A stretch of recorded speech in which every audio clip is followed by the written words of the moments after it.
Sa iba pang balita, idiniklara ng PHIVOLCS na nasa critical level na ang Bulkang Mayon. Ayon kay resident volcanologist Ed Laguesta, may kukumpara ang ipinapakitang galaw ngayon ng bulkan sa naganap na eruption nito noong taong 1984. Samantala, tumaas naman ang bilang ng mga inilikas sa mga evacuation centers sa lalawigan ng Albay. At kaugnay po niyan, alamin natin ang update mula sa aming kasamang si Haji Caaminio. Mag-uulat mula sa lalawigan ng Albay, live.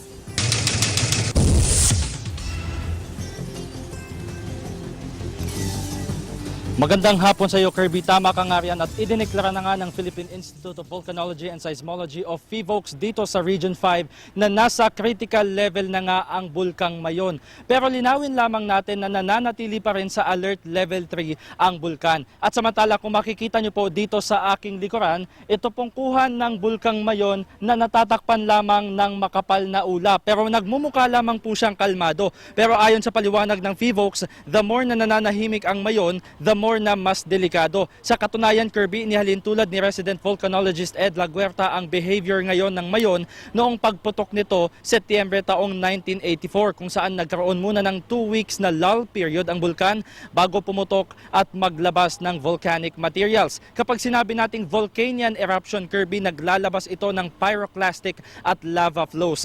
Ngayon, base naman sa monitoring ng PHIVOLCS sa pamamagitan ng seismograph at digital seismic activity ay walang pagkilos ang bulkan sa nakalipas na 5 araw. Ayon kay Laguerta, kapag nananahimik, ibig sabihin ay nag-iipon ito ng pressure para maghanda na nga sa nakatakda nitong pagputok. Isang senyales nga na nag-iipon ito ay ang pagbaba ng sulfur dioxide na inilalabas nito sa 569 tons per day mula sa dating 1,000 plus at ang pagbaba naman ng volcanic earthquakes at rockfall events na naitatala. Noong 1984, Kirby, ay umabot ang ash column na ibinuga ng bulkan sa 10 kilometro mula sa bayan ng Ginubatan at nasira din ang thin wall ng crater dahil sa pagragasanga ng pyroclastic materials. Samantala, tumaas na ang bilang ng mga evacuees ayon sa tala ng Albay Public Safety and Emergency Management Office o APSEMO. Nasa 11,982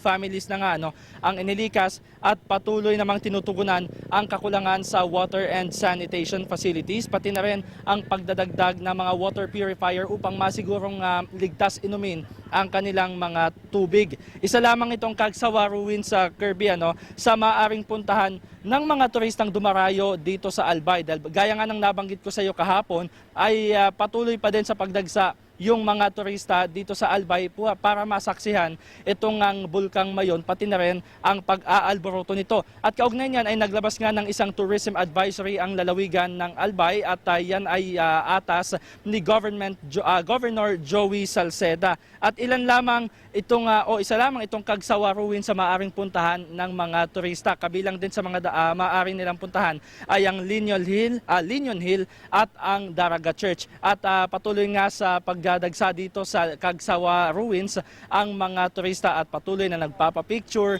dahil nga unti-unting o bahagyang nagpapakita itong Bulkang Mayon dito sa makasaysayan na lugar na ito. At kanina sa weather update ay nabanggit nga na 24 to 32 degrees Celsius yung temperatura dito sa Albay at tama yan dahil talaga nga namang napakaalinsangan at napakainit ng panahon dito sa ating kinalalagyan. So yan muna ang latest mula pa din dito sa lalawigan ng Albay kasama si Jeff Tuason at June Basid para sa Telebisyon ng Bayan. Ako si Haji Caaminio. Maraming salamat sa iyo, Haji.